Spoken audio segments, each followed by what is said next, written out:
morning, everybody, and welcome to a weekly message from Jesus. I hope that all of you had a wonderful and a Merry Christmas. Our Father is here waiting to speak, so we will begin.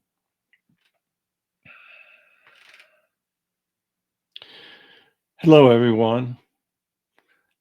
I hope that you enjoyed all of the messages that my mother, my father, and myself brought to you in the past couple of weeks. Christmas is very special. I hope that you made it so, and I hope that you followed some of the words that I suggested for you. And now, after Christmas, always comes the new year. What exactly is a new year? I like to think of it as a time of beginning, as a time where you sit back and assess how you would like to live your life in the year that is to come. Now, I've told you many times that when you're in heaven, there is no time. Well, you have no body, no time, but you have your soul. And your soul can have a wonderful time in heaven. But while you're on earth, you definitely have time. Now, for many of you, time might be running out. Many of you have ignored my words. Many of you don't even believe in me. As I've told you many times, humans have a limited amount of time in their lives. You see, a human life, and I know I'm repeating myself in some of this, but a human life is full of problems, tests. I gave you free will, and I also gave you evil. Evil is a continuous test of free will. You have so much time to learn that lesson. If you learn that lesson and conquer evil, then you will have followed your life plan. And when you return, you will be greeted. You will be told how well that you did. And all will be magnificent for your soul. Think of time as a limiting factor. When you are born, your lifetime clock begins. Now, you have no idea how long that clock is going to keep on ticking. It could be that you've chosen to have a long life. It could be that you've chosen to have a short one. But you don't know that. You see, the one thing that you will never be told is your time of passing. Your time of passing is the great unknown. That's the greatest unknown that you will have in your human life. So you're the one that makes the decision how you're going to spend the time that you have, the time that you've been allocated. You need to do it wisely. You see, some people live very short lives. That might be because the folks around them need to understand grief. Life plans interact with many different souls. That's why you're given a family. You have parents. Many of you have brothers and sisters. Some do, some don't. But a human life is an interaction of many souls, and all of those souls have no idea when that time of passing will come. So there's a lot in that interaction for people to learn. All of you know people, individuals that have passed young. Have you learned anything from that? they had a very limited time in their lives to learn their lesson.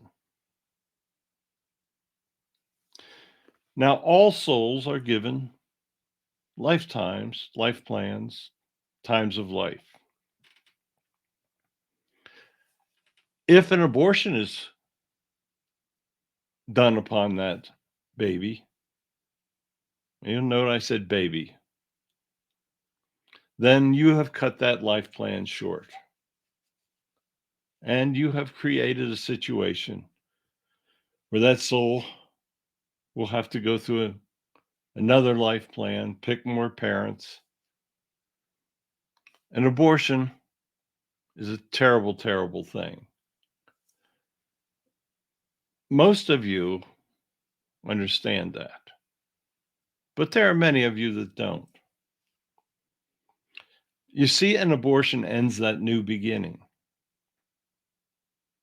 Each day when you get out of bed, you have a new beginning. You can do with it as you please. But for a baby that has been aborted, there's no choice. It has been terminated, it has been killed, and that soul must return and start over. I want each of you to understand the limitations of time. I could have given you long, long lifetimes, and there are many planets where the souls do live long lifetimes.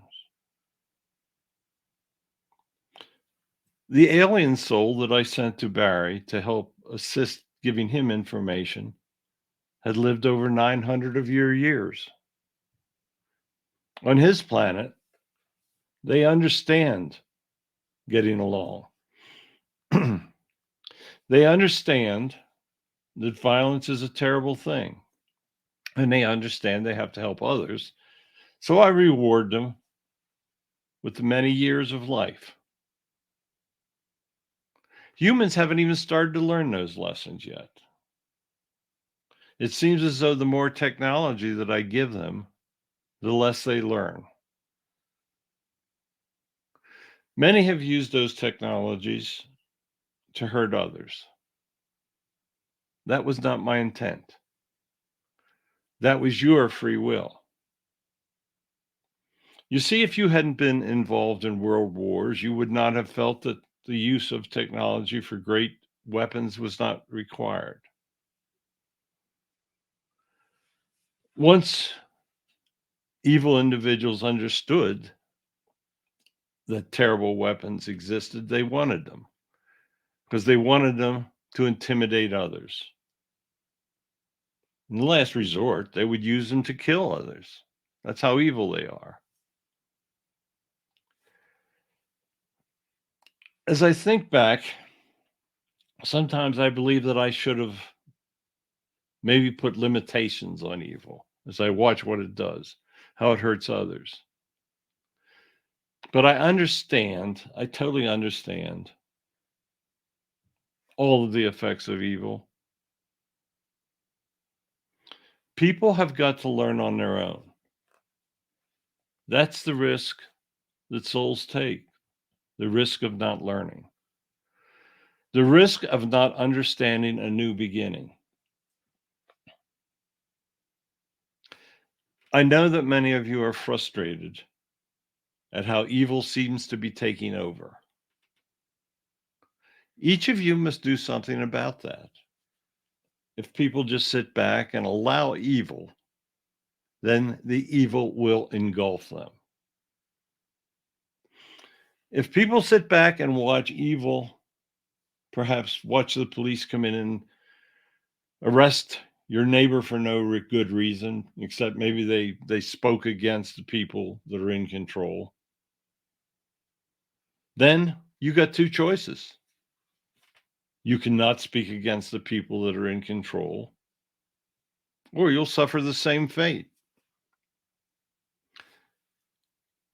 Good people must join together.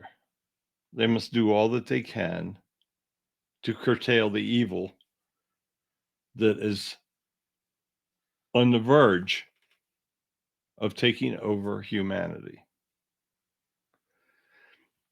I sit here and I watch people of certain religions show violence towards members of other religions. I sent back individuals to create different religions, all of which teach the same foundation.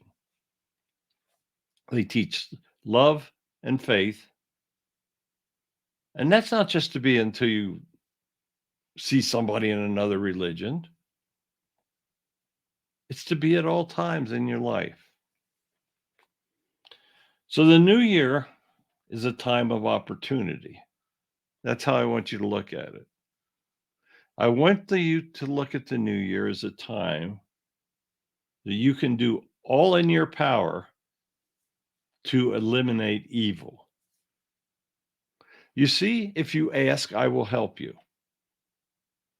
If you pray, then we know that you are serious about trying to help evil. Now, you cannot mislead us. Do not think for a moment that you can.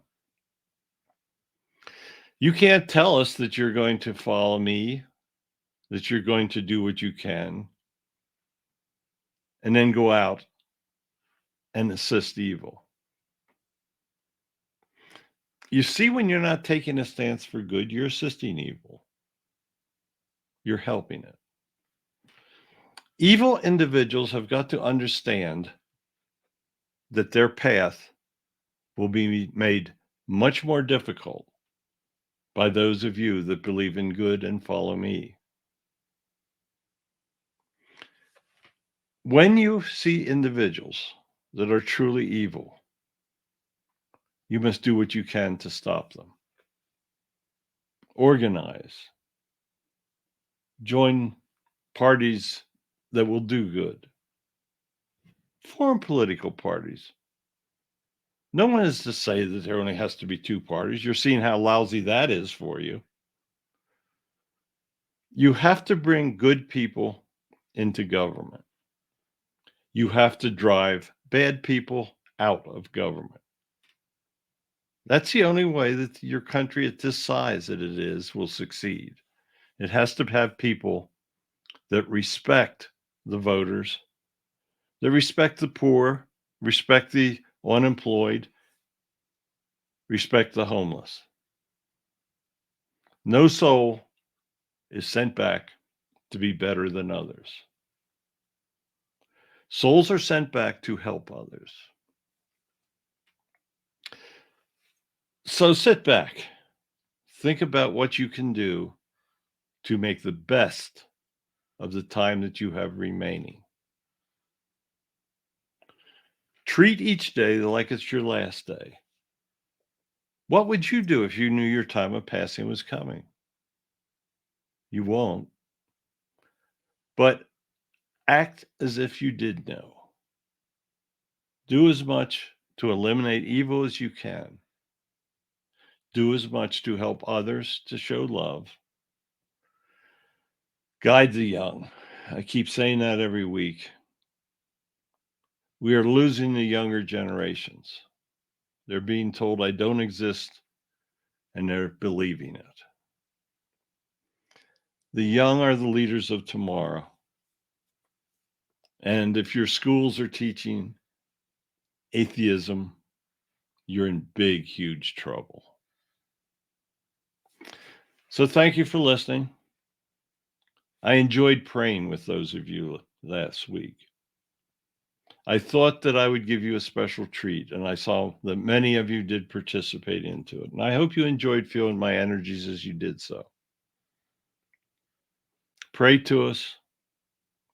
Lay out a life plan that will bring good to others. So I bless you. I bless you for listening, for passing on my words, for believing. Goodbye, and we will be back again next week, because I truly believe that each soul deserves to be guided. Goodbye. Thank you, Father. Another exceptional message. What can I say? We'll be back again next week. Have a good New Year's. Lay your plan. Follow his words. It's that simple. Goodbye.